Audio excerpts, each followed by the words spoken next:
Greetings, Rommies, and welcome to WromWrom, the channel sharing the joy of sim racing, and to the fourth race, if I remember correctly, of Season 9 of the Evolution Racing Academy. Today at Watkins Glen, one of our favorite tracks. As always, with me, the man with the voice of 1,000 angels, Cody. How are you? I'm doing good. You're doing me dirty though, because I wasn't with you last week. But I'm very glad to be here. Well, this last week we didn't have a race, so it would have been difficult for you to be there. Well, yeah, but you say as always. You know, I wasn't here last week. Neither were you. Exactly. No, it's great to be here. Watkins Glen is an awesome track, and that's awesome because we are doing 90 minutes of Watkins Glen, so you're going to get some extra Watkins Glen compared to the 60-minute races that we typically have in this championship. This one's a bit of a longer one that presents a little bit different strategies. You've got 2 pit stops instead of 1. And so yeah, it'll be a very, very good race. This is a great, fast, flowing circuit. The McLarens naturally do well here. So those driving McLarens are going to be ones to watch. That's Elshag, Stancer, Cedric, and Rossi in this race. I know that because I've raced McLarens here in League Racing, and it was our best finish because there's just something about that car that really likes fast corners. And yeah, so I'm very, very excited for this. We've got 3 classes racing simultaneously, all GT3s, but we have different drivers' skill levels. We have gold, we have silver, and we have bronze. And right now you are seeing the silver drivers, I believe, out on track. And so we had the bronze drivers come out before we went on the air. We've come on the air here to the silver drivers doing their qualifying run, and then soon the silver drivers will retire back to the pits, and the gold drivers will set their laps in qualifying. So who's going to be on pole is still anybody's guess, but let's go on ahead and take you through the standings from last time. Well, not the race standings, but the championship standings.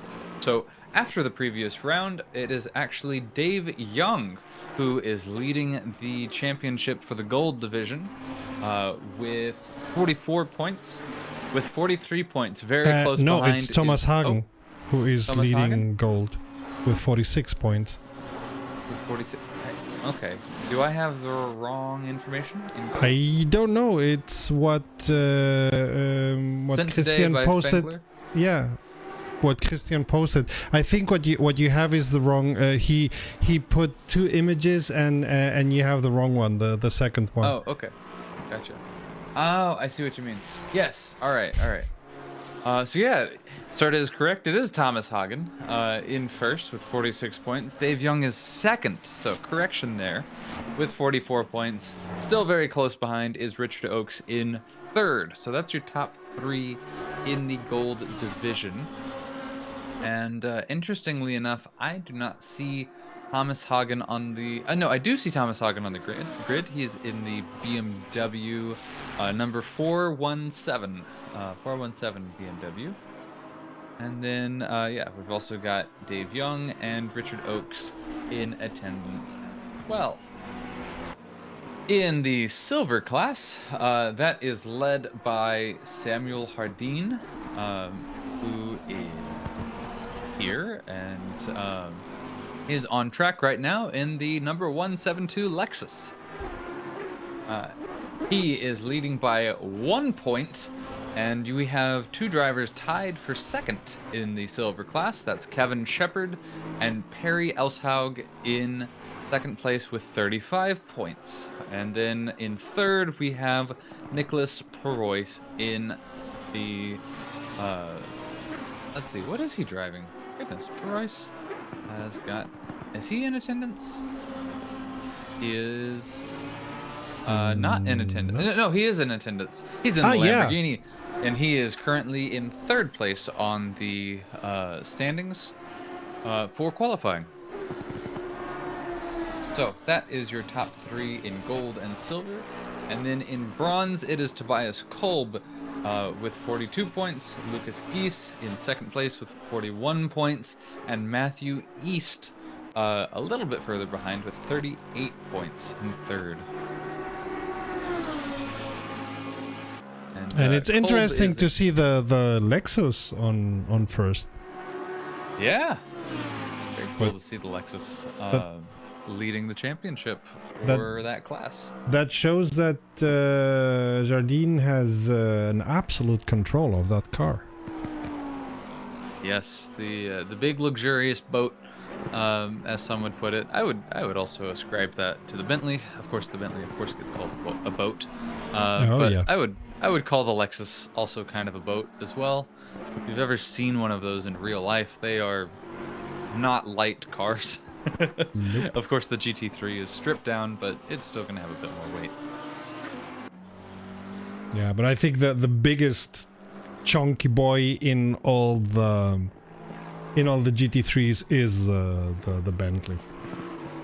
For sure.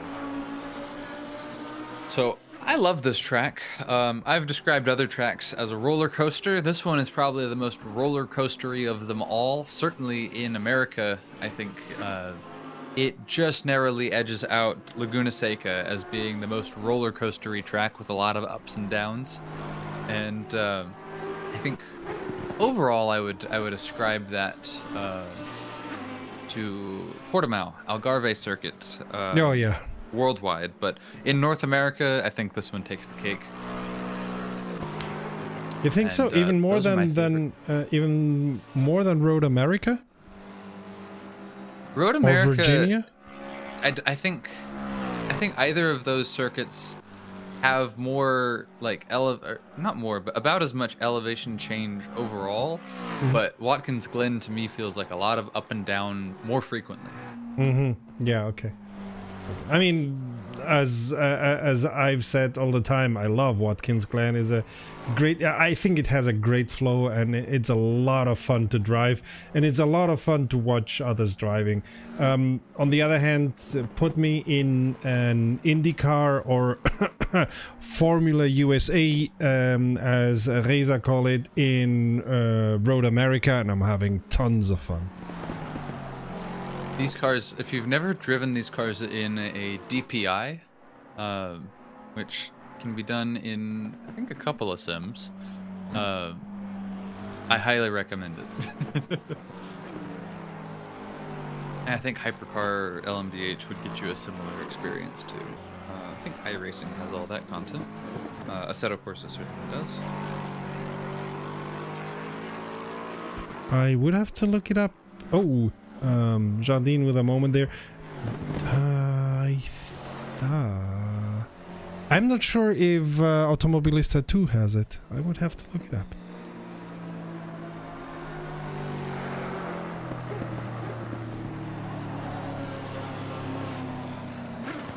So Silver has now, as far as I can see, finished qualifying. And now Gold will go qualifying, I suppose.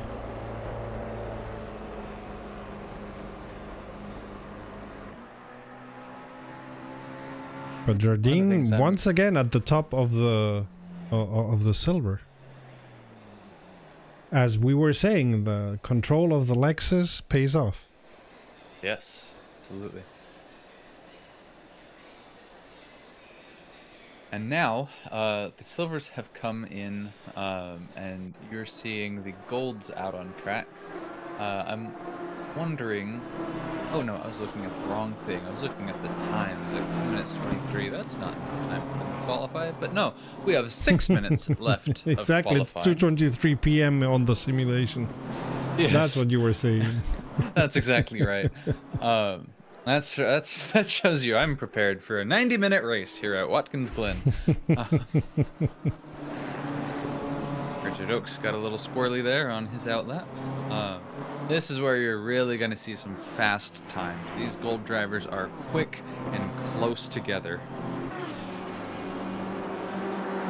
Although I will say there's some silver drivers that I think have a move up in their future. Oh, absolutely. Jardine, for example. I'm pretty sure that he's gonna be moving up. I mean, it says something, of course, of being of having trained specifically one car and having such a great feel of the car that you can put it whenever you need it, wherever you need it, because you know exactly what it's doing, like in real life.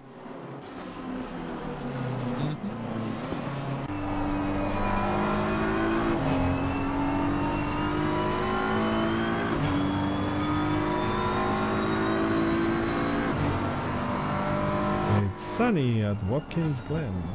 Well, you guys have now what? 3 o'clock, 3:30, something like that. Yeah, it's 3:11 p.m. right now. We have time change. Although in New York, that's a time zone over, so it's 2:12 real life right now. So we're almost at the right time with the simulation. Almost. We're so close. But yeah, Watkins Glen is located in upstate New York, which puts it pretty darn high up on the latitude lines in America, giving it a very, very favorable climate in the summers and spring. Of which we have neither at the moment. Yeah.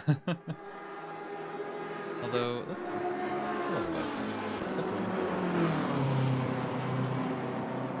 Well, in Texas it's warm as always, but here in Europe we're freezing our parts of the body off. Well, right now, here in Texas, it is 61 degrees Fahrenheit. That's in Celsius, 16 degrees Celsius, and lightly cloudy. And that's your Texas weather report.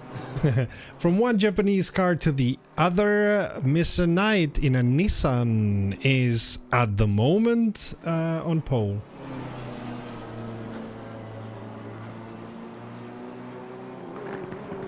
And kicking an advertisement off track. I noticed that. They went flying.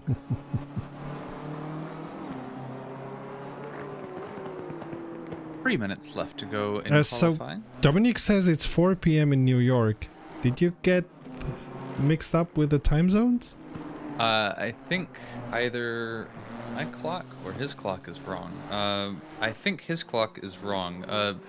Dominic, it was time change, daylight savings time. You need to adjust your clock settings, I believe. we have moved an hour. He says he lives outside of Buffalo. Although, yeah, okay. I type in NYC time right now. It does say 4:15 p.m. There's only one time zone in between us, so maybe does New York change daylight savings time at a different Oh, time true. than us? You guys have, yeah, you have. There's a fantastic wait. On the West Wing, there is one where they are driving through half of the states because they are on the presidential caravan, and they move through something like 3 time zones in 5 minutes or something like that, and they go bonkers. I know what I've done. Eastern time is forward an hour, not back an hour. So it is 4 p.m. over there, not 2 p.m. From my middle ground of 3 p.m., I just went the wrong direction. So I issue an apology there. Yeah, time zones are chaos. I can anybody who's followed WromWrom long enough knows that me and time zones are on a different time zone from each other. I am only a human commentator. I do apologize. So less than a minute for qualifying Mr. Knight. Still on pole. Interestingly enough, Mr. Jardine on second still. His time seems not to have been beaten yet, which is very interesting. Did Knight just beat it, though? Yeah. Knight is on pole Yeah. for since a couple of minutes. Yeah, but Jardine is on second. I mean, so we have two Japanese cars on first and second position. Mm-hmm. And contrary to Formula One, we don't know who's gonna win.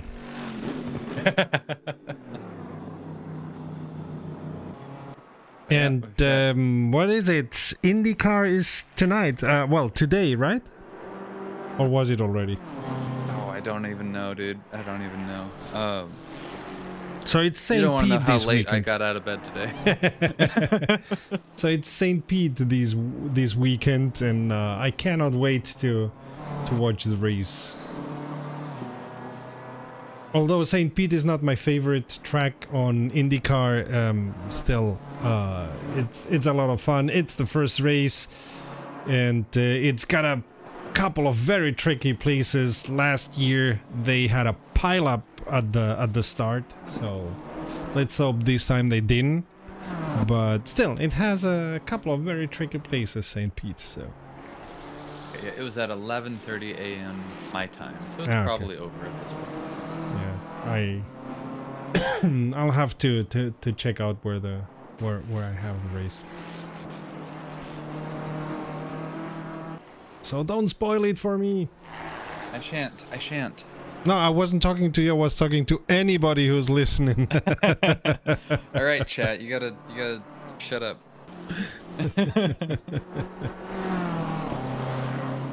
Like it's easy to spoil Formula One, but And it's not Formula even One spoiling is spoiled it. before the races. Yeah, exactly. Begin.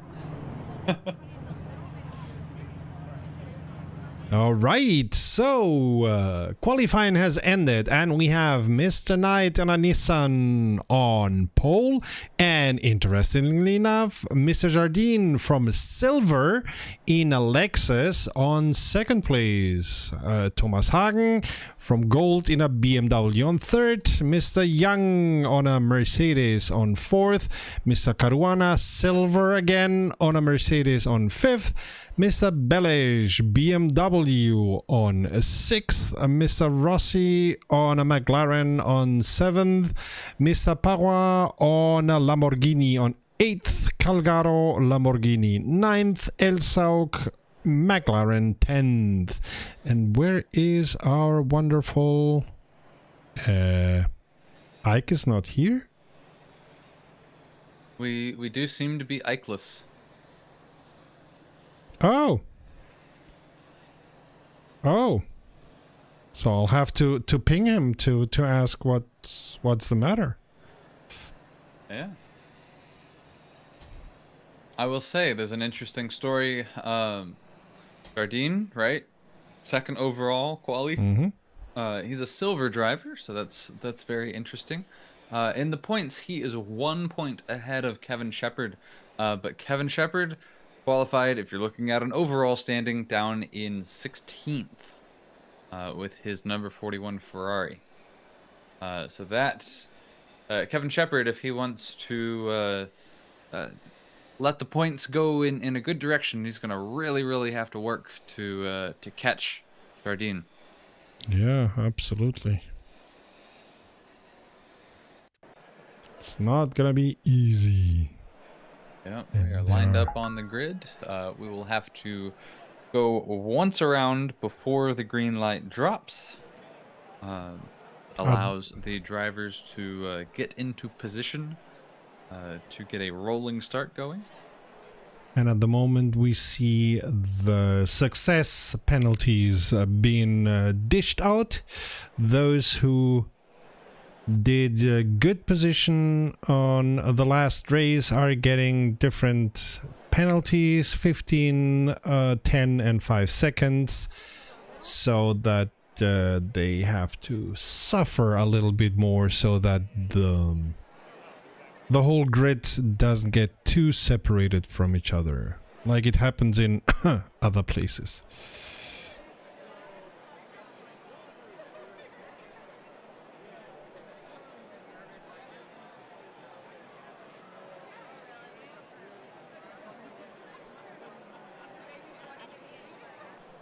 All right, now we get to sit.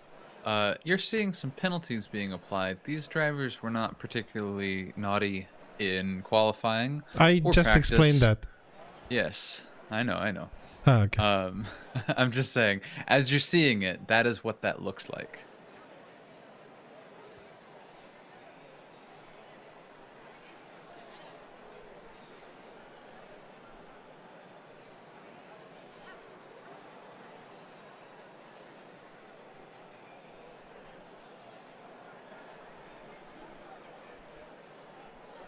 Samuel Hardin from his spot on the grid in second place from his Lexus has typed to the rest of the drivers, "Good luck, ladles and jelly spoons."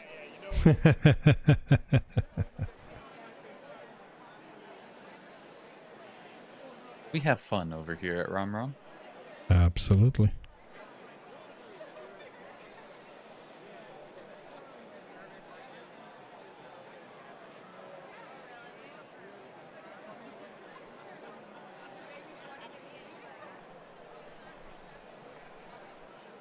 So of all the storylines, which one are you most excited to see play out? Of course, we have Hardin swinging above his weight class.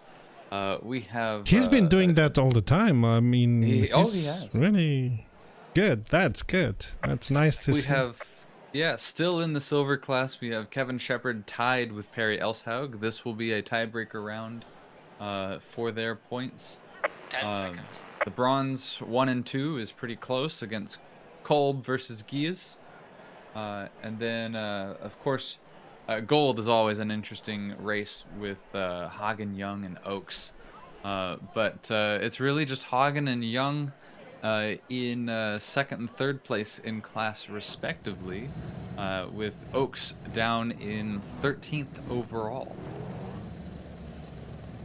Yeah, I mean the penalties are gonna equal the things a little bit, but still, I'm pretty sure we're gonna see some nice battles like we did 2 weeks ago at Kyalami. Wasn't it Elshaug and Arnold who were battling for a long while, or was it Cedric and Elshaug? I know that there were two of the drivers who were in a long battle for I don't know, I think it was 10 or 20 minutes. So I think it was Cedric and Elshaug, but there was a lot of multiple battles going on at once. Oh yeah. Over time during that race, so you might actually be correct in both regards. True that. So that's the story that I find interesting, is the overall story of the Evolution Racing Academy, that you see so many battles all around. Also because we have these 3 tiers together, and sometimes you see battles you would not expect. I mean, of course, with people like Jardine, who is, as you were saying, punching very much above his weight. But you also see like drivers in gold who aren't on their most lucky day fighting against silver or even bronze. So it's always very interesting. So Jardine is not using a red livery. It's kind of pinkish or fuchsia, or I don't know. You I suppose you're better at colors than I am. What would you call the color of Jardine's livery? You know, I would say salmon, if I'm giving it a name. Okay. I thought salmon. Fuchsia's an interesting class of color, but I think, yeah. Like, I thought salmon was more on the orangey side. I mean, salmon's kind of the color of salmon. It's a bit pinkish, you know. Okay. All right. As I said, you're a vegetarian. You wouldn't know. You wouldn't know salmon in food form. I bow to your better knowledge of colors. And fish. And fish.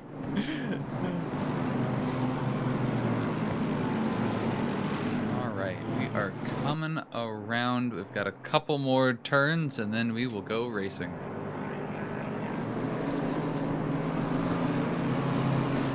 Cerise. Hawthorne's tells us the color is cerise. Because he designed the livery, so you should know. Aha. All right. I will trust you on that.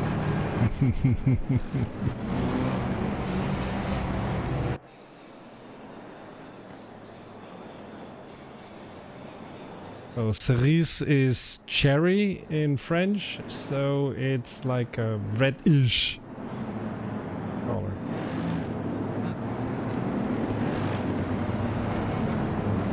To my unknowledgeable eyes, it looks more pinkish, but whatever.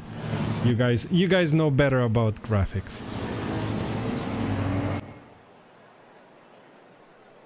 And we're inching towards the start. And green as we cross the line. Here at Watkins Glen, it's 90 minutes. Let's go racing. We hope you'll stay with us because there's a lot of action, including here on the first corner. They all seem to get through it nice and clean. Jardine taking the first place. Maroud off at the first corner. The number 416 Ferrari is off. Jardine taking the first place from Knight easily.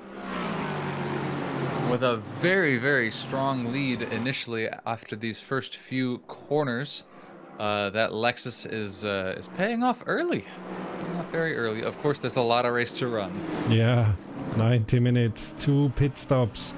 And it may also be a thing of tactics, like Jardine may have much less gas in the tank than Knight, and that's why he can fly off. But at least it looked very easy for him to overtake Knight.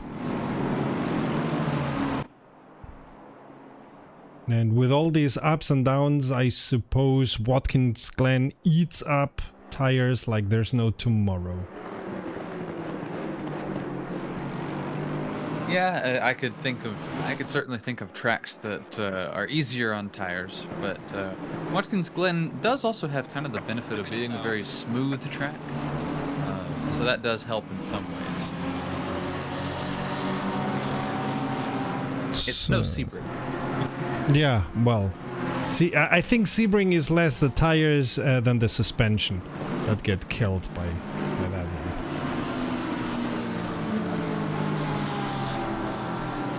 We have a lot of stuff going on, as it's unsurprising for the start of the race.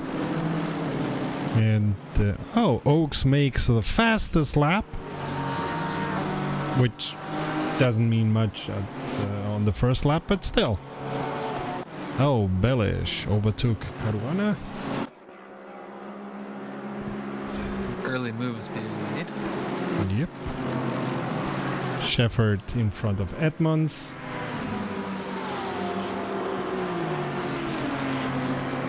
But yeah, there's stuff going on everywhere because that's what happens on the first laps.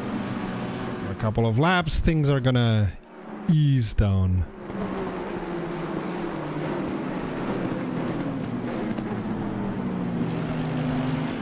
Oh, Kolb goes off in the Aston Martin. Oh, bother. Current bronze points leader, and he's down in last place. Yikes. So he's got a long way to go to catch up to Gamble, also in the Aston Martin, 13th overall and leading the bronze cohort. Knight seeing to it that Jardine doesn't get too far away, but still have a second already. Jardine, silver driver, is leading overall. What an interesting world we live in. On the other hand, as I said, it could very well be that he has much less gas in the tank than Knight. Remember that you are not You do not need to load up at every time, and of course if you don't load fuel you save a couple of seconds.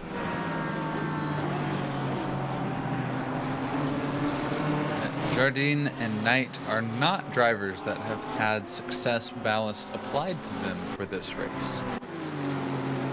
And you can see the two of them up pretty far ahead of the others. They're already 3 seconds in front of Hagen and Young.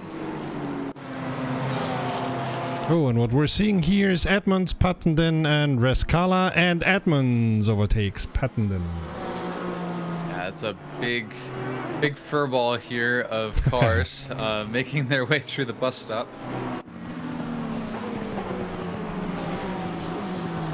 And now they go down the hill. This is a very fun corner, but you do have to be careful to not spin. Of course, these drivers have traction control, so it's a little bit less of a concern here in ACC. But man, if you're driving a GTE car or any other large, heavy vehicle with a lot of power, that's a corner. Several of these corners are ones that you really have to be careful.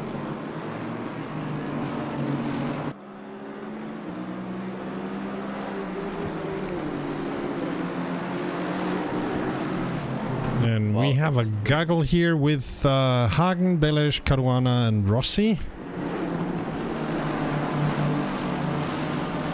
We are on the second lap. Is a whole bunch of Japanese in front, and then a whole lot of German cars behind. True that.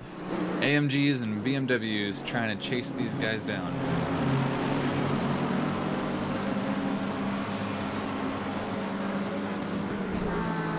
Oh, Becker against Rescala, Porsche against BMW. No, it looked as if Becker wanted to go on the inside, but he thought better of it.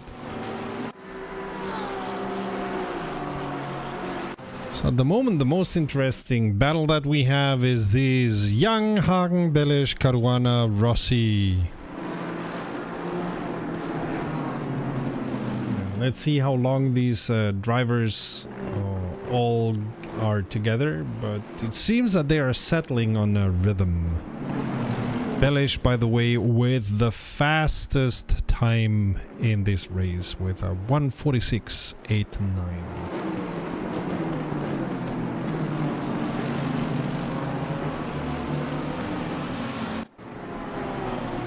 Oh, and we see Arnold against Becca, which is 19th and 20th. A Ferrari against a Porsche.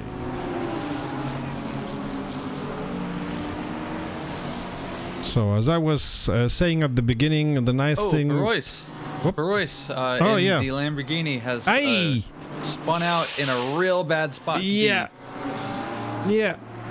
Because luckily for now, all cars are avoiding him, but of course he doesn't know where to turn best. Yeah, now he does get it done. But of course that moves him into 24th. Ay, that hurts. That's gotta sting. Yeah, did he get turned there, or was that... I didn't see.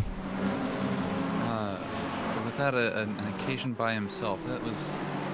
Certainly that has sent him very far down the order. And yeah, he was just stuck in a real bad spot there. Took him a long time to get turned around and going again. And yeah, as a result, he just dropped like a rock in the standings. And we see the group that I was trying to find the better position at the bus stop, not changing places right now. But it's interesting how they are weaving left and right, trying to find the best place to overtake.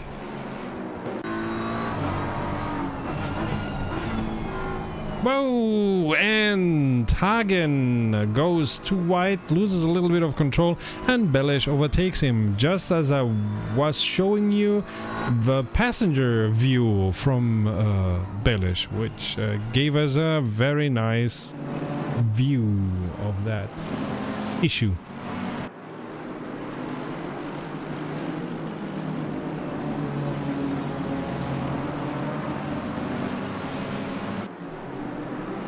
So what else do we have? We have Pattenden, we have Gamble, Pattenden, Van Holland and Edmonds.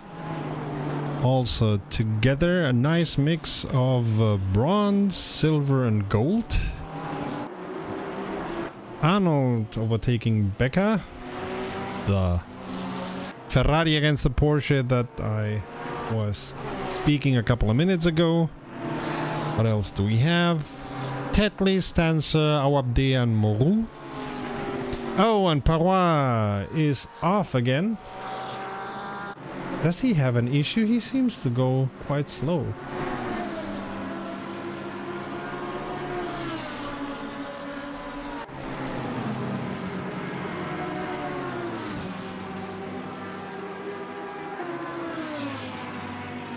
Sure, but Young has spun. No! From third in the AMG Mercedes, rapidly dropping down the order. He gets going again. That was around the exit of the bus stop, and just kind of all by himself there. I think he got into the marbles from just turning a little bit high in the corner. Yeah, we're watching the replay. Oh, so he took the curb a little bit too hard, and his car lost control because of that. Aha.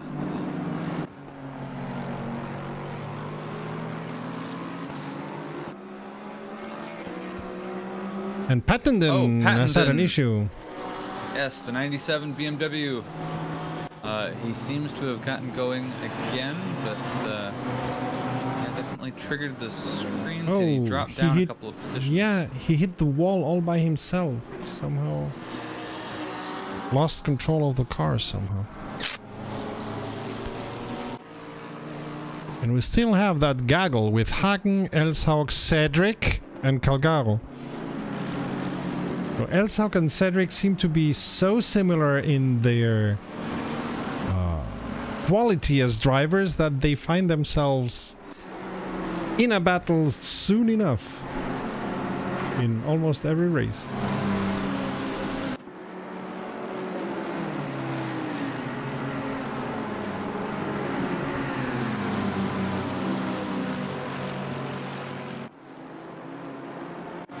Holland very near to Gamble, trying to find a way around him. Porsche against Aston Martin. Oh, Cedric misjudges the braking zone for the bus stop chicane. Ends up going through instead of around, and hits one of the big hard stops. Yep, and in the same area, Pattenden, another off track there for him.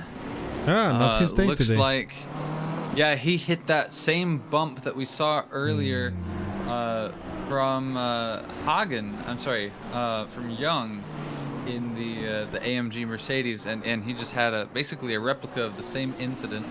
Although Pattenden lost a lot more positions than Young did, I think. I'm having a graphics issue here. I'm seeing it too. I think it might be the server. Oh, bother. That's not good. We have a couple of minutes to go yet. Like an hour and 17 of them. Well, as we hold our servers together with glue and tape, we hope that you guys will stick with us. Because as you can see, we've got some really, really good racing going on over here. We've got a big battle. Edmonds just passed Van Holland, and then I think we might just have another one as Rez Kala goes alongside Van Holland and gets a good pass on him. But Van Holland in the Porsche has the overspeed. It looks like he's looking towards the inside. Can he get it done? Oh, maybe, maybe not. Oh, and we have somebody in pits. Cedric. Yeah, Cedric takes his first pit stop. That's soon? Well, you'll remember, I think he had a spin that sent him down the order. Yeah. Was it Cedric? The last silver driver now. Well, there were multiple incidents going on at once. Cedric had one of the less showy of them all, but I think that did probably generate some damage for him to repair. But hey, we're 14 minutes into this race, and A lot already going on. we've seen quite a bit of action. Oh, Knight triggers a what was that for? A yellow. Triggers a yellow just for a second, and then it goes away. I'm taking a look at a replay to see if there was anything. Yeah, me too. It didn't look like it actually. So. It may have been a server issue because Knight all of a sudden was shown as in pits, which is not correct. Yep. Okay, so I hope the server can hold for this 90 minutes. So normally the server is quite stable, so today it's having a fit. Oh, Edmonds with a yellow. But only a short moment. What happened there? Nothing that I can see. Yeah. He lost control. Yikes. What is strange is Knight has dropped now to 1 second below Jardine.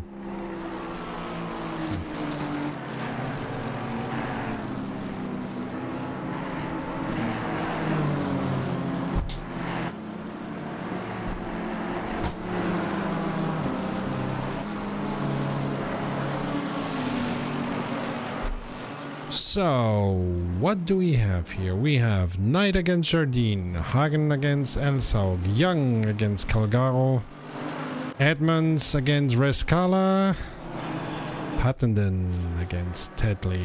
A lot going on, up and down. And Knight is now only 0.3 of a second behind Jardine. For whatever reason. Yep, but those two are 6 seconds ahead of third place Bellas. I'll tell you what, there's been a lot more silver and gold intermingling going on here in this race. We have Hardin, obviously has been dominating this race so far. We've seen a lot of that. It's never been the same driver, but we've seen a lot of drivers starting on pole and then just staying on pole throughout the race in this championship, which is interesting. Oh, Caruana has passed Belez just a moment while I was talking. And but yeah, that brings another aspect of this in. Silver driver Hardin is leading. Caruana just broke his way into the podium position, third place. Another silver driver there. Elshaug is in 6th place. And then there's quite a few more gold drivers down below and interspersed among to round out the top 10. But of the top 10, we have a bunch of gold drivers, but 3 silver drivers that are up at the front of the pack. Isn't that interesting? Well, that's Evolution Racing Academy for you. And we have Young overtaking Calgaro on the inside with his Mercedes AMG, and I think he's already getting some air between both of them. That was gold against gold to continue the conversation. Yes, absolutely. And we have Rossi very near to Belesh. In addition to our super silvers, we have some super bronzes as well. I'll shout out. Gamble and Rezkala are fighting in the middle of the silver pack, despite being bronze drivers, and that's for 1 and 2 in bronze in their battle. And Rezkala is 0.3 seconds behind Gamble, so that's an interesting one. And then you have Edmonds as well, very impatient Audi trying to get around the two as they have their own battle. But definitely see the Audi looking for position on track to try to find his way around them. Upset that he's a bit quicker, but not quite enough quicker to get the pass on them. But of course, Edmonds wanting to get ahead so that he can catch up to Van Holland and Shepard. Yeah, he's man, there's a lot of there's a lot of impatientness going on behind these two bronze drivers, but they are quick bronze drivers. Exactly. If they were any slower, they'd be caught, but they're not. Oh, whoa! Big off from Calgaro. In ninth place, the Lamborghini rapidly All not by becoming himself, ninth right? place.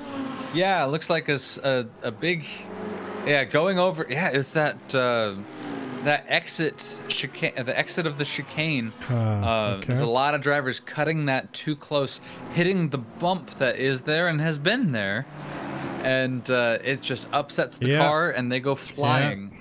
Yeah, and we've seen that already a couple of times. Yep. Yeah, it suddenly becomes downhill there. So if you start to upset the car and lose some grip, some traction, it just slips away from you because the ground kind of goes out from under you in that corner. And so if you're not holding on tight, you just go sliding, and we've seen that several times now. Calgaro, the most recent example, probably not the last. And we still have battles going on. Rossi against Bellis, Shefford against Oaks. Rescala has an issue. Ooh. Oh wow, real squirrely there as Yeah. the McLaren goes by him. Let's see. Let's take a look at that. He I just think lost control all by himself. he gave too much throttle there. Yeah. Let's see. That was and it wasn't Stancer's McLaren. It was a lap. No, it was Cedric. Unfortunately, last place, Cedric going around from a lap down. I think the car there. Really a good job to avoid a bigger incident there from Rescala. But great reflexes. Edmonds finally gets around him. Oaks now had a little bit of an incident in the same corner. I think what happened, and my replay will tell me here in a moment, I think what happened was he hit that exact same chicane. Yep, that's exactly right. You can see that back end bouncing up and down whenever they hit that. It really upsets the car and probably the driver. If you were in that in real life, you'd probably be half an inch shorter by the end of it. Yeah. Oh, big crash from Stancer in the McLaren. Yeah, he had some speed too. Coming around the corner, got squirrely. That's on the downhill, at the bottom of the hill after the chicane, and he's still stuck there. He's not moving.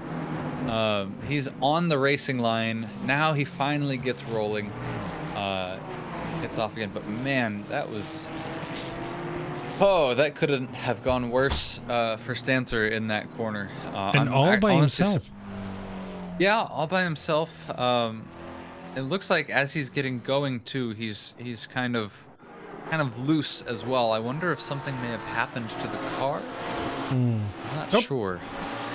Oaks loses control of the car a little bit, with Shefford, who already was quite near him, is not able to use. He goes, Shefford even goes into the marbles and loses 2 positions. Oh, bother. Yeah, he scraped up against the wall there on the S's, which is not a place where you want to upset the car, but yeah, dipping off into the grass. I could tell you that coming from a mile away. Whoa, Oaks going off track there.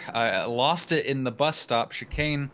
I think he tapped the thing. Oh, and who's stopped on the track? That's Banner.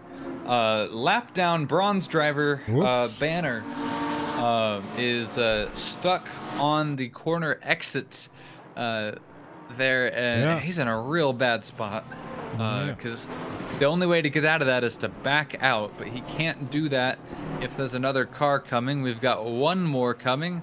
All right, you're clear, Banner. You can go now. Oh man, that's rough. A lot of cars getting loose there. Maybe some carnage here. Maybe some loss of concentration as drivers are settling in a certain rhythm, and then you zone off for a second and you are in the barrier. Tell you what, one driver who is locked in, he is zoned in, is Jardine. He is now 5 seconds ahead of Knight in the Nissan, and you'll remember Knight was cruising with him. They were both 5 seconds ahead of the competition, and now Knight has lost that, or is losing that. And whoa, we had a Aston Martin get a little squirrely off in the grass. That was Kolb. Got loose. Cedric in the McLaren. He's having a bad time. Lap down car now. Got loose at the beginning of the S's. I think before he even got into the S's proper. Yeah, all by himself again. Oh, and Banner in the BMW also having another incident. Man, that is a damaged car. Yeah, car looks pretty beaten down, and he's going into pits. Yeah, I'll say it. That car's effed. He will definitely be spending some time in the pits to repair that BMW. Well, in real life, nothing that gaffer tape could not resolve. In real life, if he hit the barrier, he wouldn't be coming out of that. Sure that. Not with all four wheels attached. He would be doing a stroll. Yes, it would be a long walk back, as I put it. Can you come back to the pits? I'm in the wall. That was a moment. Long walk back. That's been something I've been thinking about. Had some friends over. We played my combat flight sim, and a buddy of mine got shot down. And he was like, "Oh no, I'm a POW," and I'm like, "No, you're over Britain, so you just have a long walk back." And that, even though I said it, it stuck in my head. So Arnold, a hard scrape against the wall. That's RJ Arnold in the '91 Ferrari Silver Driver. There in Sector 3. Ooh, getting squirrely again. Another, yeah. Oh, I'm sorry. I was looking at the replay there. My bad. Yeah, but he Arnold did have another issue. Yeah, exactly. Yeah, on the.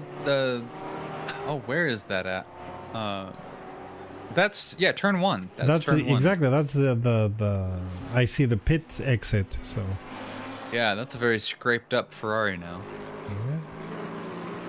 And we still have battles all over the place. Rossi against Bellish, Young against Hagen, Shefford against Oaks, Calgaro against Van Holland. And what else do we have? No, everything else is calming down. But for now, we still have an hour to go. I'm pretty sure that we're gonna see a lot of stuff. Also because I think we are about 10 minutes away from the first regular pit stops. Probably. I think with this, I think there's two ways you can play it. You can do 2 pit stops, and then you would be pitting right around now. Looks like Elshaug has decided to do that. And then we've got Banner in there for damage repairs still. But then you would pit now and then again around, or I'd say around now. You'd start to look at pitting now. And then you would pit around the 30-minute mark. That's the 2 pit stop strategy. And the other one is to take hard tires and really load up on fuel and fuel save and pit at the 45-minute mark. And that way you're only pitting once. But I think probably what most drivers will do is start to come in around now. You're starting to see Pattenden in the BMW. He's coming in. So I think that's mostly what we're going to see is a 2 pit stop strategy. And we're watching all the time Hagen against Young. Young trying to find a way around Hagen. I think Young is faster, but Hagen has made his car as broad as possible. Oh, I'll say the reason that I would anticipate that you wouldn't go the fuel saving route is because there's a lot of uphill and downhill. You would benefit from coasting on the downhills, but you really have to apply full power on the uphills, or else the folks who are taking 2 pit stops are just going to blow right by you, and it won't even be a competition. If it was a flatter track, the 45-minute 1 pit strategy might have a bit more leeway, but usually don't see drivers in an ACC taking hard tires anyways, from my experience commentating. Typically it's mediums and softs, so I think the 30-minute strategy is the way to go. And those taking it is Caruana, Rossi, and the Young. second place in gold for the championship, Young. Oh, Shepard. Ugh, I can't. No. That came up because it was a very messy time of coming into the pits. Oh yeah. I'm not sure if he'll get a penalty for that. No, I don't think so. I think the pit entry isn't as bad with regards to penalty. Pit exit would be worse. Probably wasn't the way that we wanted to get the car slowed down for the pit entry. But yeah, now many of these drivers who are in pits are serving their success penalties.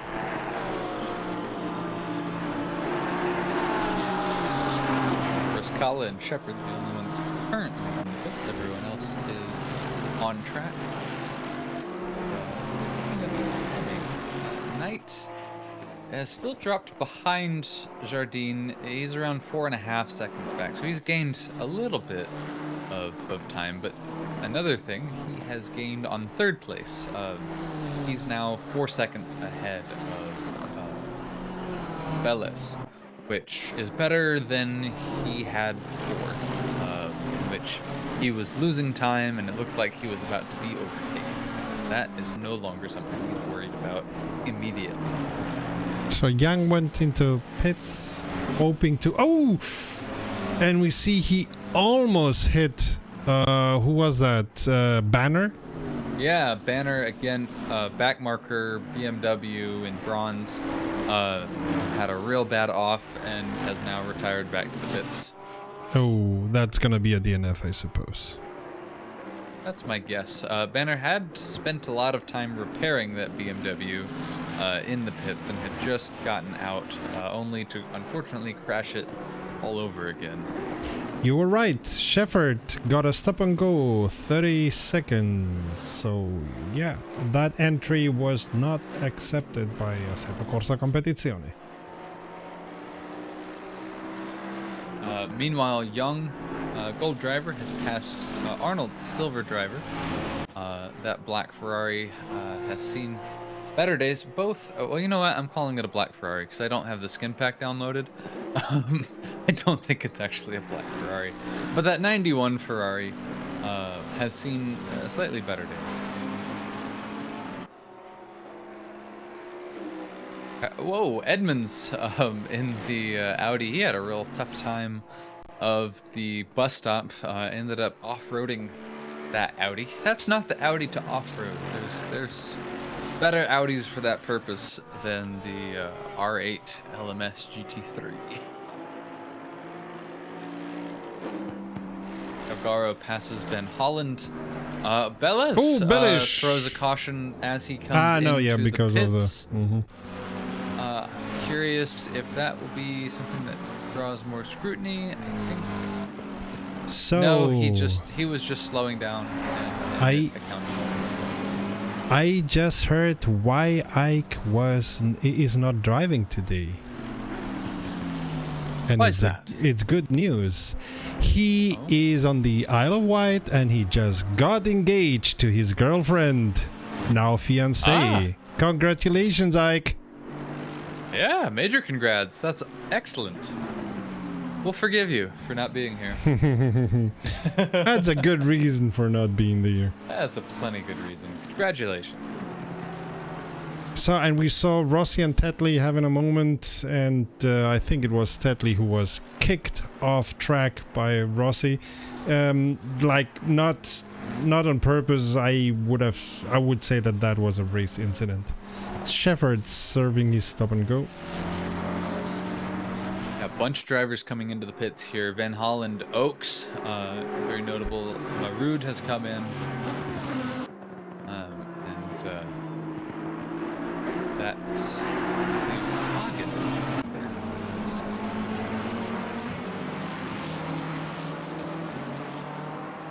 Elshaug trying to find a place.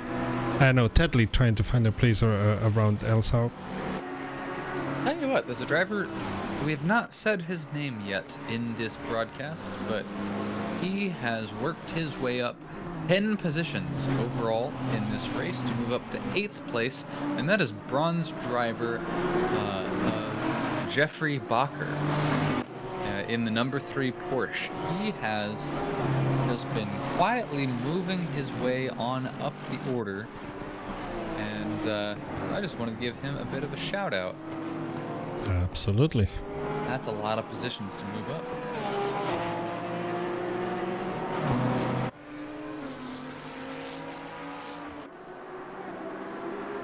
And we're watching Gamble against Calgaro. Hey, Calgaro going a little bit wide, but in a place where it's allowed to.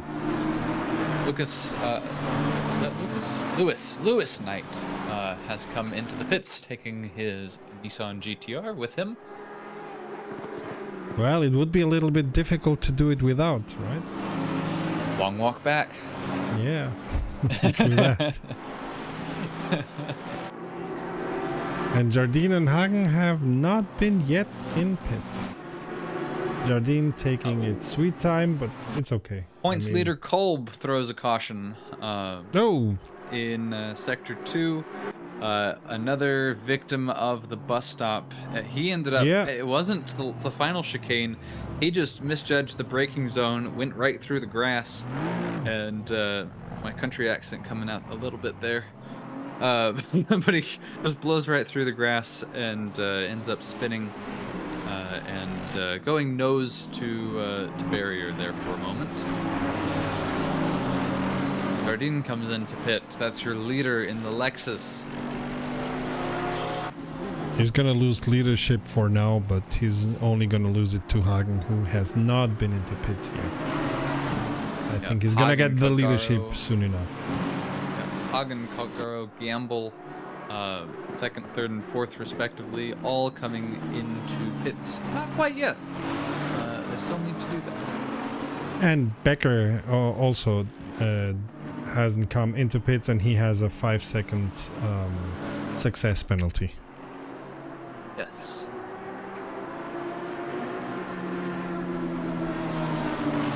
So Hagen in the BMW leads for the moment. Enjoy that sweet open air for while you have it, as long as you have it. Jardine comes out 2nd, 25 seconds behind Hagen, which means that Jardine is gonna have ample space to drive as he wants. We have a bronze driver in 4th place overall. That's in the Aston Martin. That's Finlay Gamble. 48 Aston Martin. Has worked his way up 9 positions from where he started. Again, he does need to still take his pit stop, but we have a lot of drivers as well, such as Calgaro, who he's trying to chase down, who also have not taken their pit stop and are running with him. Whoa! So, who was going? yeah, that was Knight? not Rossi. That was Stancer. Oh, and we see somebody going off on place. the yeah. Yeah, that's Stancer, the McLaren of Stancer. Awabde not taking the bus stop chicane. Yep, Kissing hitting the hard wall. Pirelli barriers, Yeah. and he is stopped. I guess waiting for a moment to enter. I guess being polite, perhaps a little more polite than he had to be there to rejoin, but better safe than sorry. Edmonds in the Audi is in the pits. That was the impatient Audi that we were talking about earlier. He's actually the only Audi on the grid, which is not something that I had realized before. The rarest cars are driven by Edmonds driving the Audi. We have the Lexus Jardine. of Jardine. Exactly. We do not have a Bentley in this race because Ike's off getting engaged. What a loser.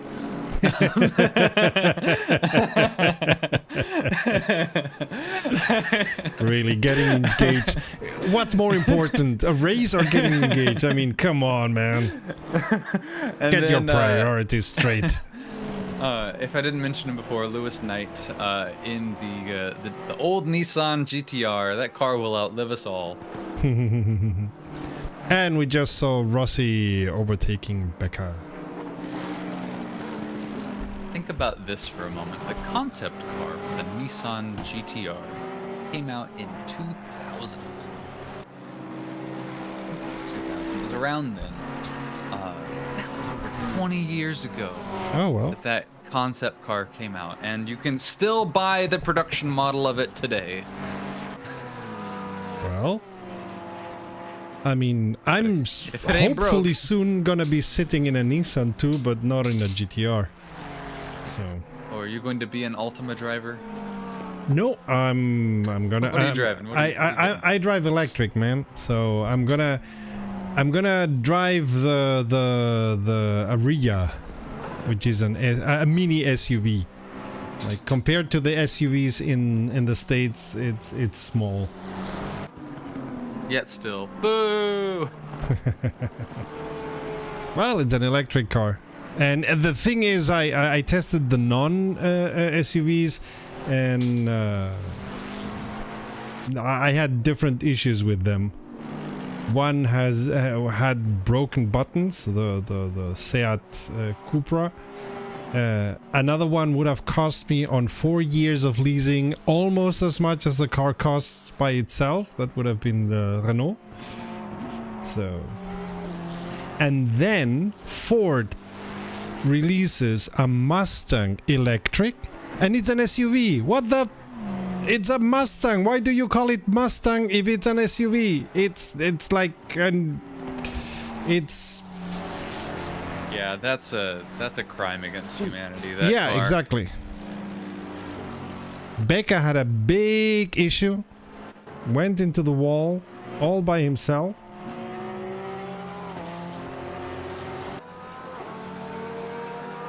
Huh? And that Nissan Ariya, that's a 5,000-pound vehicle. Not the price, the weight. yeah, so thing is the only So I'm watching Becca. What is strange? Ah no, okay. No, it's because it's the replay. Yeah, now we have the timings again. Okay. Royce in the Lamborghini, he's having a rough time. Definitely, I think he was a victim of the bus stop, and he had a little bit of time in the grass to sit and think. Oh, Becker again. Yeah, Becker again. Man. He was having such a good day. Yeah. Takes no prisoners. It's strange that they're all having so many issues on the bus stop. I mean, if there's one place I normally don't have issues with on Watkins Glen, is the bus stop. Almost everywhere else, but not the bus stop. Well, Jardine having taken a pit stop, he has come out of the pits. I'm seeing little flashes of him jumping back in between the pits. I think he's having connection issues. He was flashing cautions on my timing screen. I was wondering what it was, and I think that's the issue. Hagen still has not come into pit. We're at 47 minutes left to go, so that is 13 minutes over the ideal double pit stop time. So I have to wonder, is Hagen maybe aiming for the one pit stop strategy? That's possible. I'm not sure if He's going kind of slow. If they can do 2 pit stops or if they have to do 2 pit stops. The way Christian phrased it, it did sound as if they are forced to do 2 pit stops while we're watching Caruana overtake Gamble. And Becca is in pits. Yes. In which case, I don't know why Hagen's going so slow. Okay, he comes into the pits now, finally. A little bit late there, but he did enjoy his time out in the lead. Well, I suppose he was waiting also because he's got a 10-second success penalty. And wanted to wait as long as possible to have to serve that one. I suppose. Well, he gained a 7-second lead over Hardin, and now it looks like Hardin will blow past him to take first place again. Hardin, your new leader, as if anyone was surprised. Your old new leader.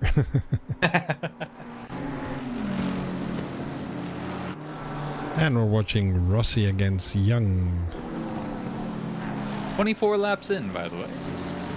24 rotations around Watkins Glen. Young scrapes the wall, which gives Rossi a good opportunity to overtake.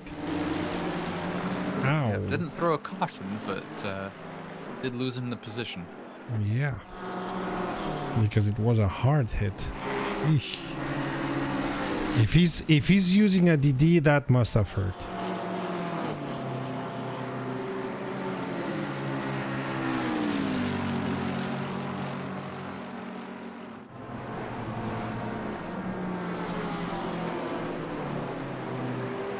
Arnold comes into the pits.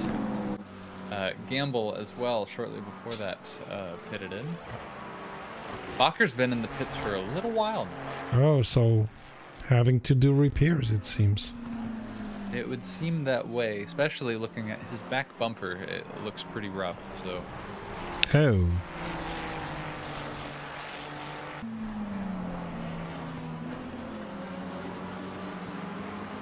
Oh, we're shouting out drivers that have moved up in the order, and then, well, hopefully not back down again.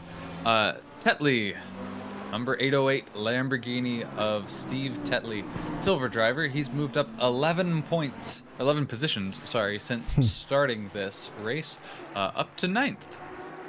So congratulations to Tetley. Enjoy your time up amongst the golds, you super silver you. With a very interesting livery.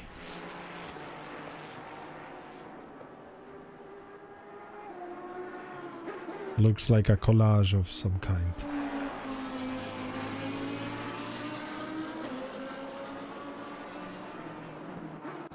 And what do we have? We have Rossi almost a second away from Knight.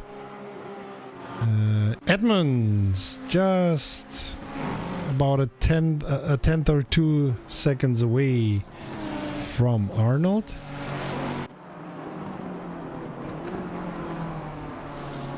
But you may be right that they do not have to make 2 pit stops, because I see a lot of drivers who haven't still served their first pit stop. Although on the timing there's a 2, like as if they would be forced. But of course what you can do is do 1 pit stop and then do the other directly after that, but I would know Calgaro the is the logic only of driver. He's in 2nd place right now, but that might be artificial because he is the only driver Edmonds goes all by alone and hits the wall hard. Sorry about interrupting. That Audi had a snap oversteer moment, it looked like. So you were saying Calgaro has 2. Yes, Calgaro is the only driver who has not pitted in yet. Some drivers have pitted twice. Tetley is in pits now, so yeah, you're right. Yeah. And it looks like Calgaro is going to come in right now. There we go. All drivers here as we cross the halfway moment just 3 minutes ago have now made at least 1 pit stop. Now the question is, what drivers will try to carry that 1 pit stop to the end? And by the way, Jardine on first with almost 20 seconds to the second placed Caruana. And we are watching Rossi against Knight. Ooh, Rossi going a little bit wide and into the grass. What else do we have? Shefford against Morud on 19th and 18th. I suppose Shefford wished for a better position. Oh, now that I'm seeing it, so first place is Jardine. Yep. Who is silver. Second place is Caruana, who is silver. Mm-hmm. We've got 2 silvers leading Wow. the rest of the golds. Yeah. Wow. Congratulations to both, because that's a feat. Mm-hmm. Talk about super silvers.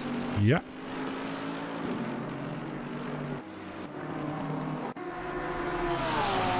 And Oaks and Calgaro are battling hard for position.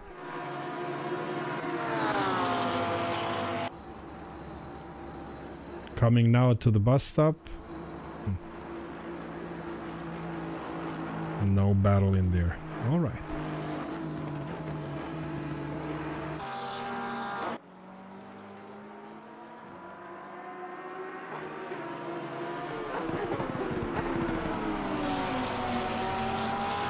And Caruana is in pits now. Therefore, we have nobody with 2 pit stops needed anymore. And Jardine is also in pits. That's interesting. That seems kind of a little early. 10 minutes early on that. They were not the first to pit. Those 2. So maybe they did a splash and dash on the first pit stop, and now they are taking as much as they need until the end. I don't know. That sounds very predictable. That sounds very what am I? Logical? What's the word? Logical. That's the word I'm looking for. Yes, absolutely. Commentator cannot find the words. Well, English is a difficult language. Yeah, especially when it's your first. I was gonna say an only, but you can also speak Spanish, so I'll shut up. I would wager that your English is better than my Spanish, by a long shot. I would wager that my Spanish is better than your Spanish, but that's a different. That's an easy. discussion. That's an easy one. That's an easy one. Your Spanish is also better than my English. I'm certain of it. Yeah, Serta's a bit of a polyglot, as it were. What is it? 7 languages that you have at least some working knowledge of? Yeah. Well, Yep. yeah. If you talk about working knowledge, I think I would include Latin in there. So yeah, but fluent. I'm fluent in about 5 or something. There you go. And we can all feel a little bit worse about ourselves. Why? I mean, I would not ever be able to deal with graphics and graphic design the way you do. So hey, we have our pluses and minuses. That's what makes us human and interesting.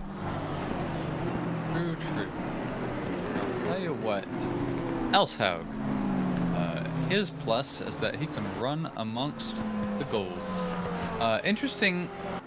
Speaking of silvers, talking about Elshaug is silver.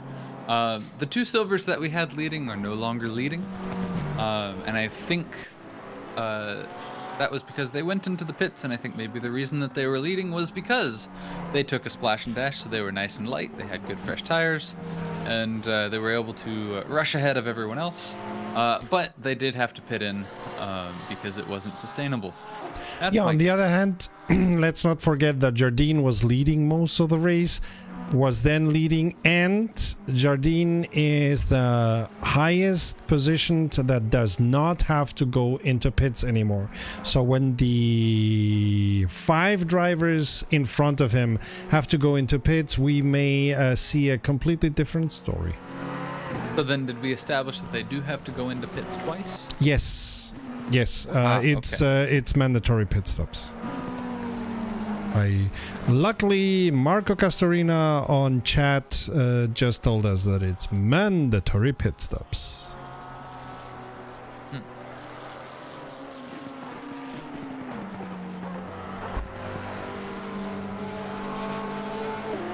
And Davy Cook is not allowed to race because he's engaged or something like that.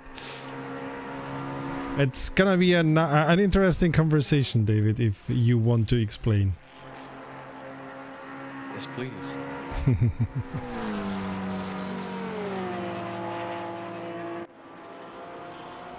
Yeah, pole sitter for the race, Jardine, currently sitting in 6th. And it was him and Knight who were running a lot of the show earlier on in the race before the rounds of pit stops. And Knight is still in 2nd place. But Jardine down 5 positions, and he's got a little bit of a ways to go to catch up to his former glory. But it is Lewis Knight trying to chase down Patrick Belez, who is your leader. Both gold drivers. All is right in the world of setting classes again. For now. For now. And we're watching. We're watching Young against Gamble. Young trying to find a place around Gamble. And maybe getting it now?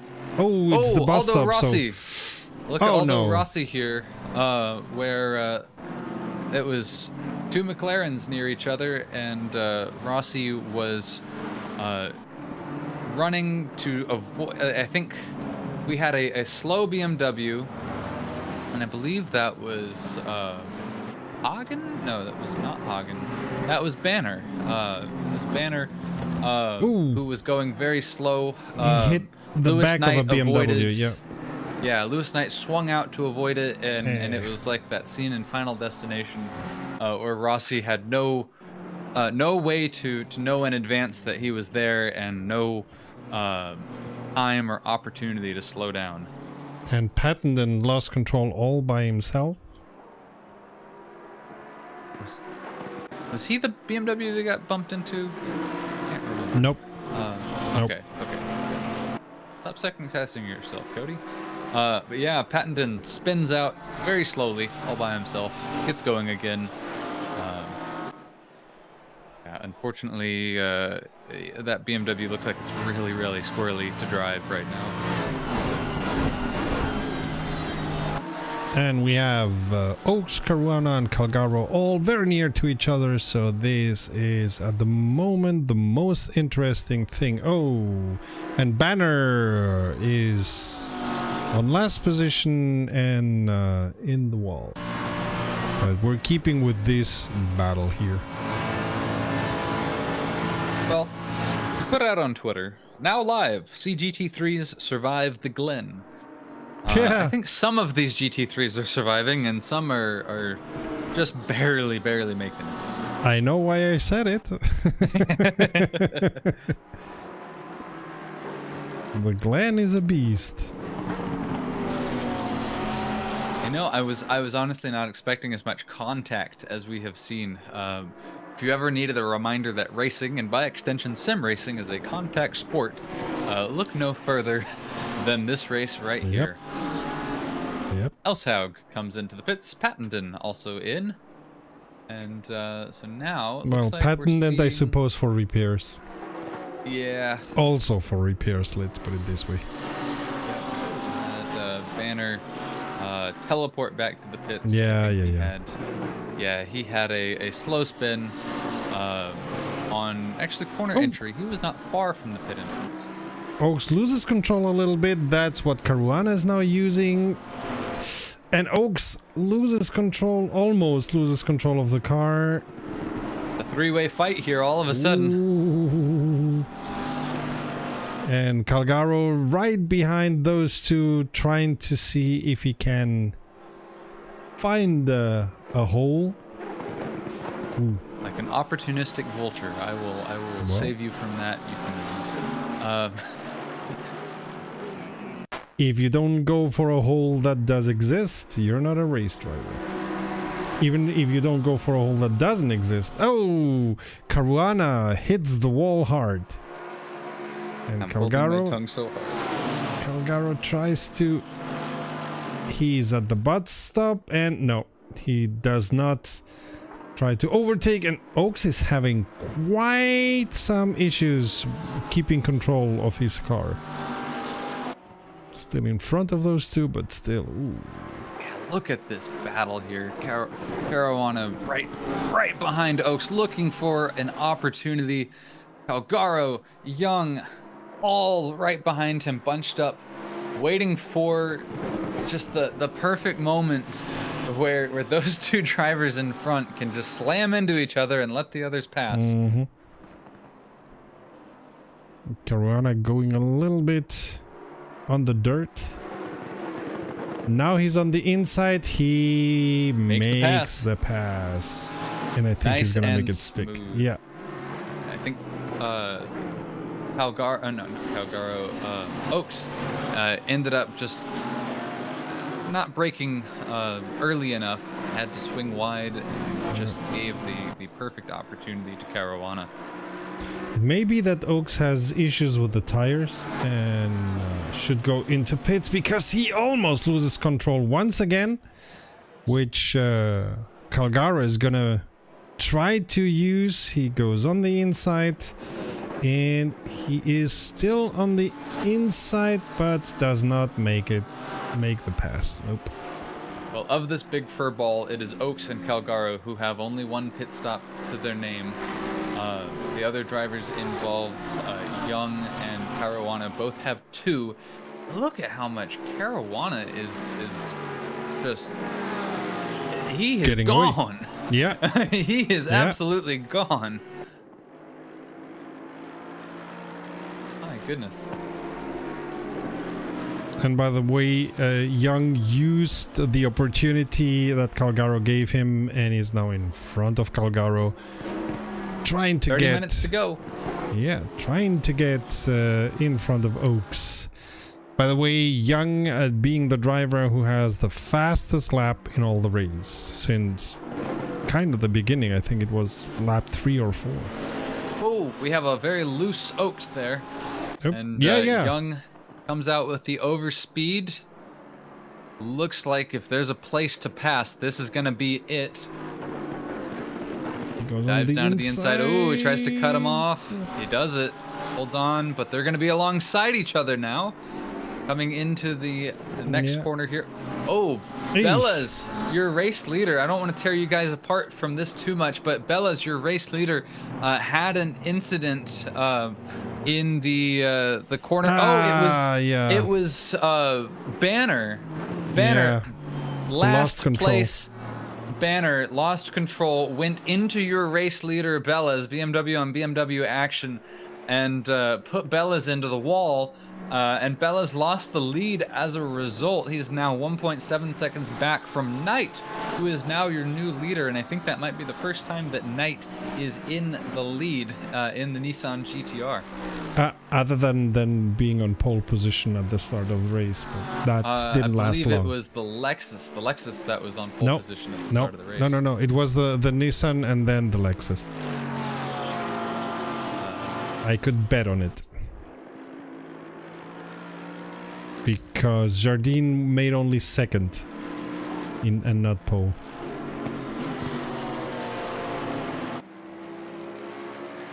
And Knight is on pit. Bellish, of course, also. So I'm not sure if Jardine is gonna be able to take their position. Oh, Van Holland having an issue there. Let's go back to Calgaro against Oaks. I'm quite sure that Oaks is having problems with his tires. Bellas and Knight both in the pits. Second pit stop. That will leave Hagen in the lead yet again.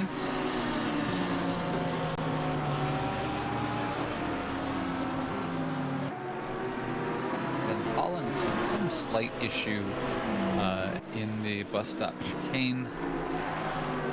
Just see exactly what it was. Oh, he just went right through the grass and then back again through the grass.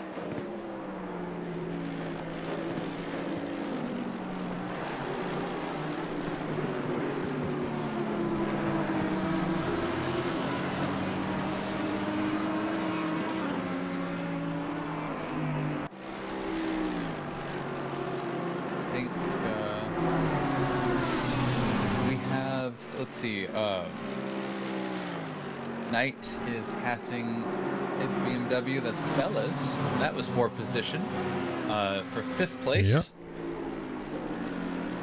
But Bellas may have cold tires because he was just in pits. Yeah, quite an easy pass there. It's not really putting up much of a fight. But man, he better put on a fight pretty soon because Calgaro and Rossi are both trying to get around him as well. Calgaro does it, and Rossi does it as well. He loses 3 positions in a couple of corners. Oaks, by the way, in pits. Yes, Oaks and Van Holland, both in pits now. Oaks is coming out of the pits. He's been in the pits for a moment. Oh, the number 20 of Oaks, he got a stop and go. 30 seconds. Oh. He will have to serve that again. That is a real bad time to get a stop and go. And Shepard got a drive-through. Yes, Calgaro's car getting a little bit squirrely. That gets Rossi nearer to him. And Elshaug and Gamble are also fighting quite near. By the way, Jardine already on 2nd position. And Hagen has to go a last time into pits, so I pretty much expect Jardine to take the lead and keep it. And Rossi overtakes Calgaro. Let's see if he can make it stick. Shepard has pitted in now. Bellas has also gone in pits. I suppose it could be for repairs or something. Yeah, that is an extra pit stop. So that's his 3rd pit stop there. So I think you're right. And that's rough because he was doing numbers there, and then he got slammed into the back of. If I remember correctly. Yeah, that's very unfortunate. And at the but moment, Jardine worked his way back up to 2nd there. I've traded places with Knight compared to a few laps ago, where Jardine was in 5th and Knight was in 2nd, and now exactly the opposite is true. So I'm jumping a little bit between the battle between Elshaug and Gamble for 8th and Calgaro and Rossi for 6th.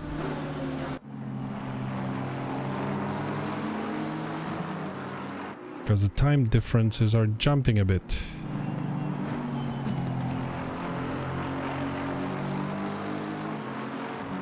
And Oaks serving his stop and go penalty.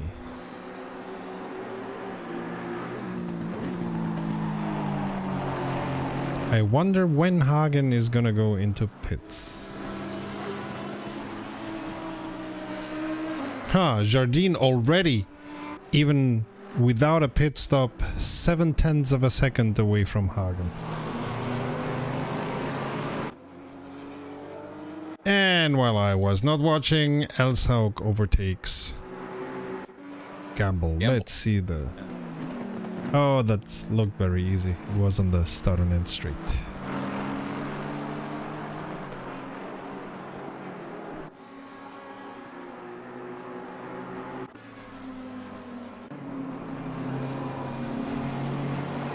And Jardine is now...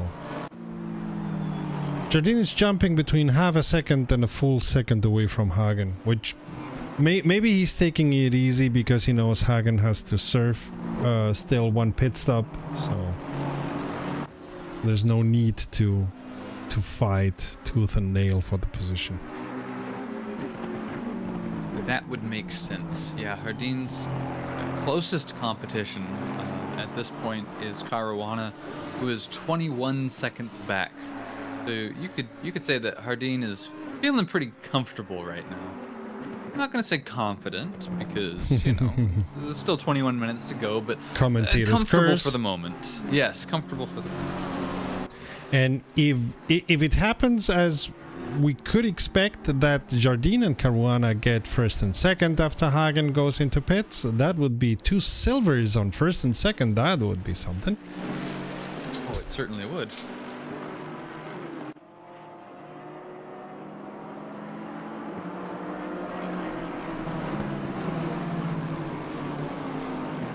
And Jardine, once again, quite near to Hagen. 0.4 seconds.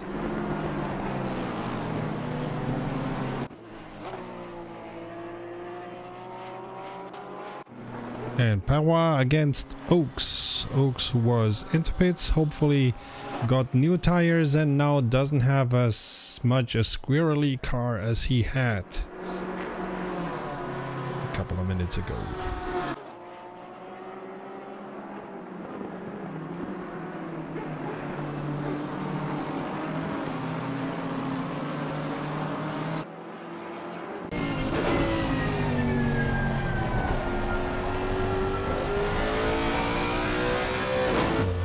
Now at the interior of that Cerise livery,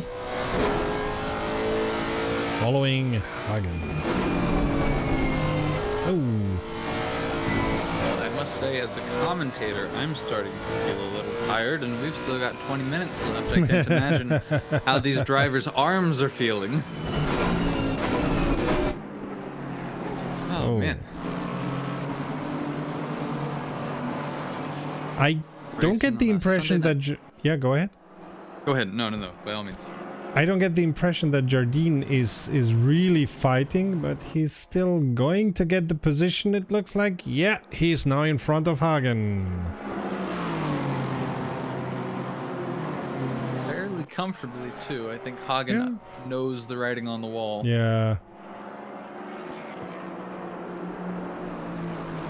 Yeah, there's some... A part of driver's intelligence is knowing when the driver behind you is fast enough that it does not make sense to fight him or her. Well, there's a pace difference, but also Hagen still has that pit stop. Exactly. Hanging over him. He has to take that pit stop. And Jardine does not have that burden anymore. And sometimes it's even better to let the person behind you pass you, because then you can profit from their driving lines and the draft and get a little bit nearer to your favorite position, other than being first.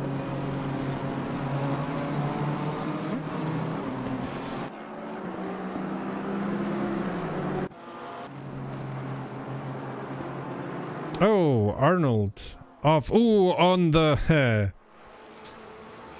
Where? On the bus stop. Off-roading in a Ferrari. We're off-roading in a Ferrari. Yeah, just lost control in the middle of the bus stop. It's interesting. Yep. I mean, I understand why drivers have difficulty on that chicane, but for me, as a quite bad driver, that is one chicane that has never been an issue for me. I always, I don't know, maybe because I'm so comfortable with the flow of Watkins Glen, but that's a chicane that I always flow quite nicely through, which surprises me. It's a very quick right, left, left, right, and if you are taking it in a vehicle that's fast enough, it's kind of one big quick motion. Yeah. Yeah, yeah, right, Yep. right, left, and then you turn again for the big sweeping downhill corner, and there is a very subtle but key difference in a quick turn and jerking the wheel right and left.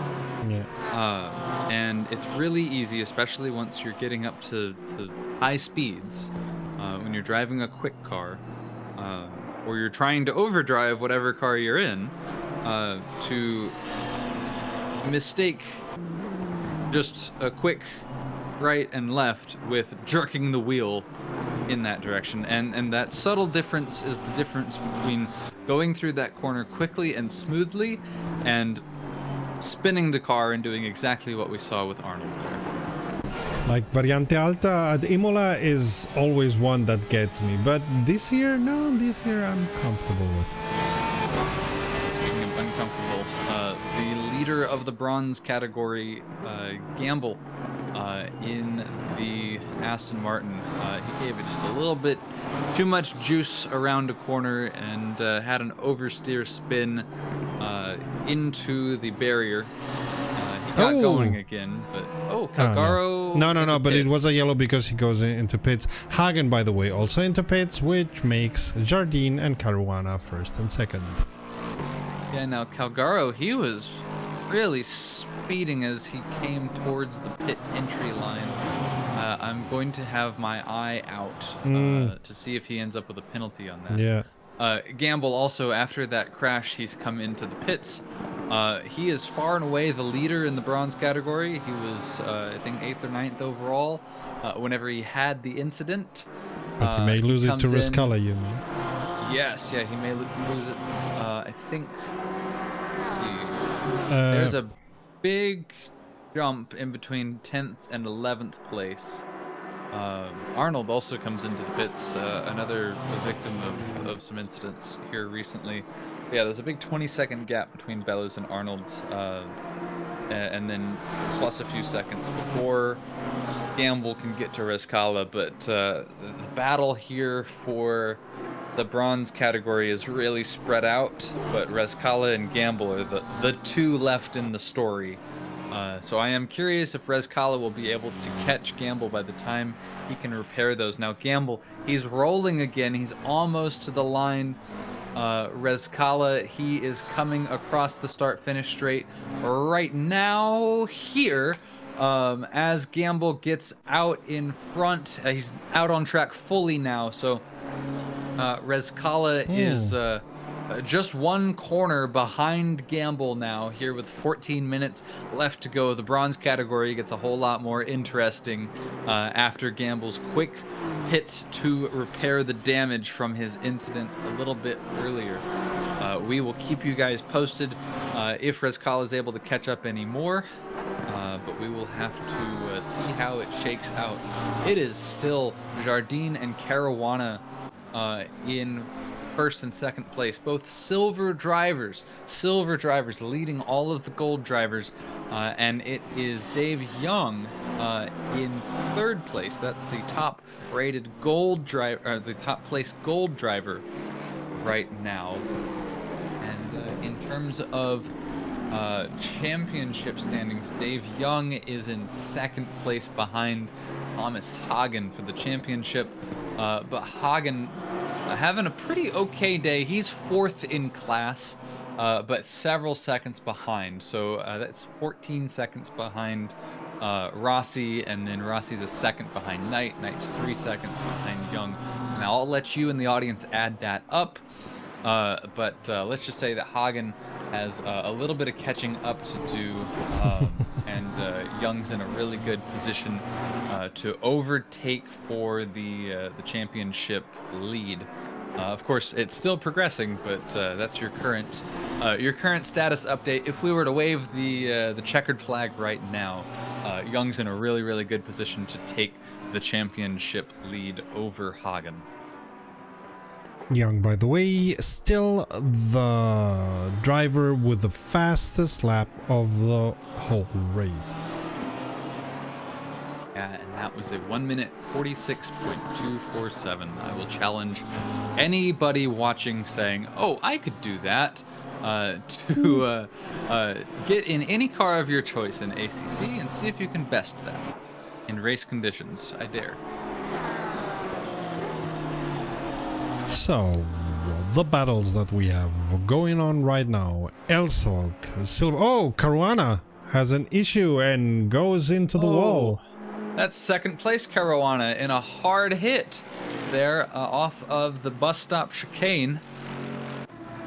Let's take a look at what happened. Yeah, he upset his car on the entry to the bus stop chicane. Yeah. Typically, we've seen cars have that exact same kind of upset where they hit the chicane too hard and jump the car up off the sausage curb. It's not really a sausage curb, but jump the car up off the curb on the corner exit. But he had that incident on the entrance, and there's not as much runoff there, so he hits the wall very, very hard, and you can see he is limping that car now. That is a ooh, I hesitate to say it, but that may be a race ender for a driver who was just in second place. My goodness, that's really, really rough. Well, that's racing. You have to. That is racing. Keep it to yourself until the end. To finish first, you have to finish first. And to finish second, also. One of the things that really draws me to racing and racing. Oh, Shepard is off at the end of the bus stop chicane. All by himself. Today. As I was saying, one of the things that I really find most interesting about racing is that it is truly the sport of the perfectionist. Yeah. You have to do everything perfectly to get around a lap. If you get one thing wrong, well, not only does it sometimes ruin your lap, but it can ruin your race, it can ruin your day, it can ruin your car, it can cost hundreds of thousands of dollars of damage. Everything has to be truly perfect in order to even just get around a lap once, you know, and then do it. Well, we've now been around here 43 times, and we've got several more laps left to go. And just one small mistake that Caruana had there has just absolutely taken away all the momentum. He's here finally just now, I think, getting to his pit box. Yeah. And actually, he's got a very far down the order pit box, so he's got a ways to drive before he can get there. There he goes, finally to his pit box. Pattenden in the BMW, he is parked sideways across the track at the end of the bus stop chicane in a real bad spot, but thankfully for the rest of the field, he's all by himself. He's able to get himself going again without much hassle or delay. Bellas passes Caruana for position as Caruana in the pits goes down the order. It leaves Hardin as one of a few remaining Super Silvers. It's Hardin and Elshaug who are mixed amongst the gold drivers. Here in the middle of this race, you couldn't tell who was gold and who was silver by track position alone because we had so many silvers racing up there with the golds. But some of the silvers having consistency issues that we've seen, like with Caruana. Oh, Edmonds, the Audi, he comes into the pits as well. That's going to be a third pit stop for him. So I wonder if for some of these drivers, I didn't see Edmonds have a crash recently. I wonder if some of these drivers needed a third pit stop for fuel. Yeah.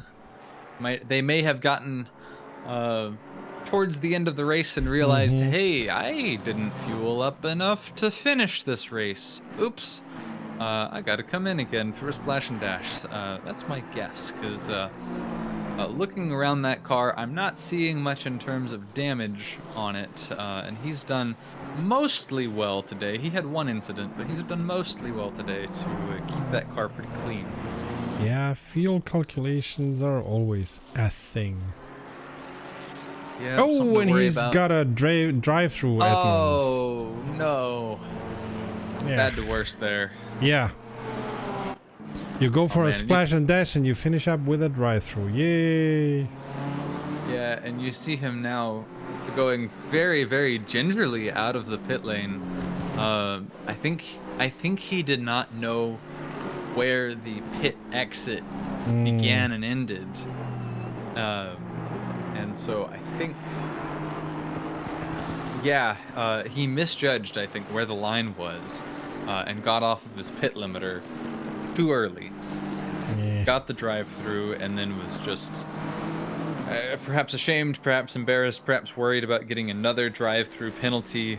So he just goes very, very slowly out of the pit exit to get back on track. Man, that's unfortunate, because he does drop many points down the order. So, children, what do we learn from this? Always have your fuel calculated correctly. Practice your entrances and exits. Oh, yes. One thing, like, I know a lot of drivers that can tell you, yeah, so the track goes, now it's a left, it's a right, blah, blah, blah. And then you say, yeah, and where's the pit stop? What's the line that you have to take to get into the pit stop? How do you get out of the pit stop? So yeah, learning the track also means learning the pits.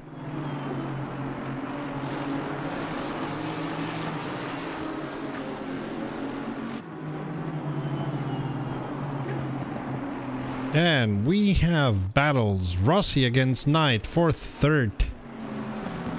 Hagen against Elshaug for 5th. Gamble, Arnold, and Tetley. Yes? Edmonds comes back into the pits again. Oh. And then I saw for a moment, I didn't see who it was, but there was a driver. Awabde? Yeah, that's the one. Scraping along the wall at a very low rate of speed. I think his car is not long for this world. And Tetley lost control all by himself, I suppose, in the braking of the curve. Eesh. Yes. So it goes down. That's turn 1. And yeah, he was turning. I think it was the mid corner where he lost it. There were some drivers in front of him that I think he didn't want to go into the back of. So he ends up not. Oh, wow! lot of yellow here all of a sudden. Edmonds slowed down because Tetley was kind of in the way. Awabda still in the way, and Stancer I think also had a crash. Stancer in 24th place had a crash and is crawling on the other side of the grassy margin that Awabde was on. So we've got a few drivers limping their way back to the pits. Richard Oakes had a slight bobble, I think. Oh no, heavy bobble. He had a very hard hit. Let's take a look at that about 30 seconds back. Richard Oakes in the S's got squirrely, bounced off of one wall, and then went all the way to the left and smashed into the other wall. So that's a driver who would rather probably forget this race. Yeah. He's 3rd in the championship, but he's 2nd to last in the race right now for the gold class. So we're watching the replay. He was all alone. Yeah, and just Stancer, ouch. yeah. Stancer finally crawls his way into the pit box. Awabde is not too far ahead of him, just now getting to his pit. We've got Tetley in there now as well after his incident. So, down the order, whole lot of crashes and incidents here in the final bit of the race, and we've been talking about all this so much, time got away from us. We've got 3 minutes to go, less than 3 minutes to go, 2 minutes and 40 seconds as of me saying that. Jardine, he is in first place, 20 seconds ahead of gold driver Dave Young, and that's especially important if you're just tuning in for the end of this race, because Jardine is a silver driver. He is in a lower performance class than Dave Young, but Super Silver strikes again. He is a good bit ahead of any other silver driver. That's Elshaug, who is over 40 seconds back from first place Jardine. So Jardine, at least for the class win, feeling very, very comfortable, and still feeling pretty comfortable, 20 seconds ahead of Young. For gold, it's a bit of a closer fight. Young is holding on to first in class. 1 second behind him is Lewis Knight. And then you have the 888 McLaren of Aldo Rossi in third, who is glued to the back of Knight here with 1:35 seconds left to go. And Knight going on a defensive line. Now the pits are closed. We're coming in. This is looking like it might be, I think, the last lap or close to it. And so Rossi, if he's going to make his move and get on the podium, he's really, really going to have to work hard for it, and he's got to act now. And we are on the bus stop. The killer of many a race today. Definitely. But they get through it just fine. These drivers up here are up here in large part, or at least in part, because they have taken that bus stop very cleanly and consistently throughout this 90-minute race that we're almost at the end of. I'm keeping an eye on Jardine. I think he's gonna cross the line before the time goes off, but I'm not sure. If I see where he is correctly, which I may be wrong. Yeah, I think by seconds he's gonna cross the line, and we're gonna have yet one lap. And he goes through, and we have 6 seconds to go. Yeah. Rossi still hasn't done it. He's the same distance behind that he was a lap ago.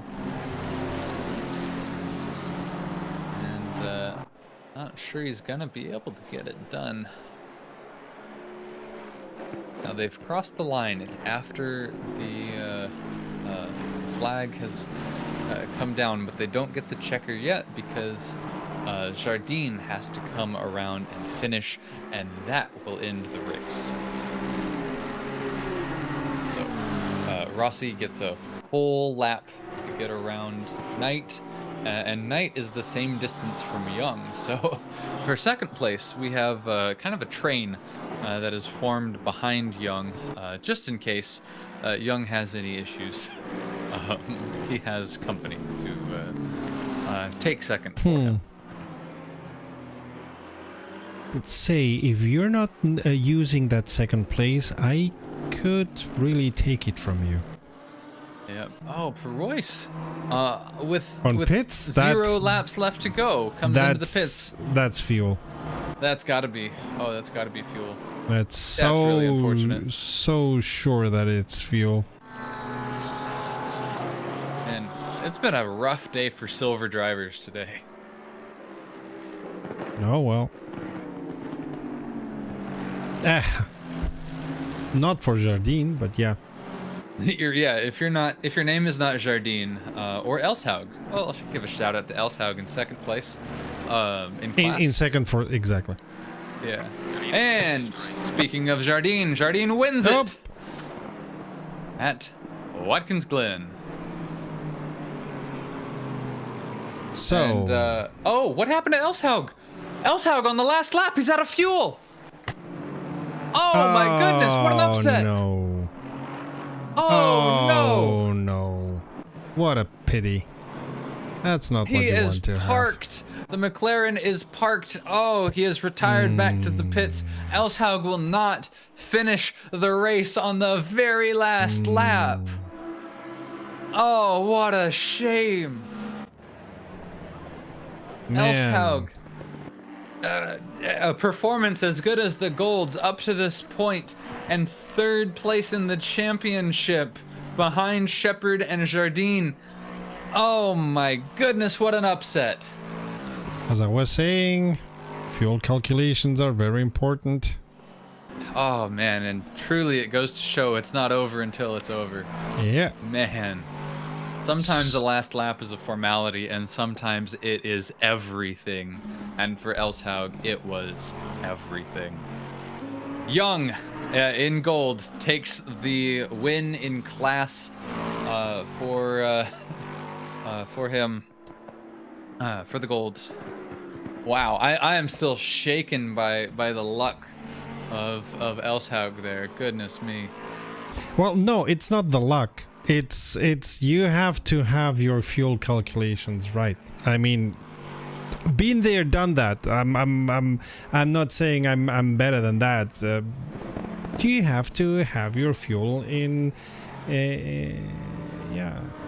Well, I think it was a gamble. I think he was cutting it close with the hope that he would be efficient enough to make it to the end on the fuel that he had. I'm sure he knew he was cutting it close, but he just shaved a little bit too much off the top. Yeah, in any case, we have Jardine in first, Knight in second, Rossi in third. Dave. It was Dave in second. Dave Young, who's already left the server. Ah, okay. In any case, and Rossi. 90 minutes of Watkins Glen are finished. What a race! My goodness. Yeah, absolutely. That was definitely a race defined by incidents at the bus stop. We'll call it that. That's for sure. Oh man. Next week, it's not gonna be a 90-minute race, but again a 60-minute race. And any last words? I think you already said them. Well, have a good one. This was a great race, and let's see how the next one turns out. Lots of fun, and we'll see you in a week. Until then, save fuel, collect pickup, and we'll see each other at the podium. Bye! Bye!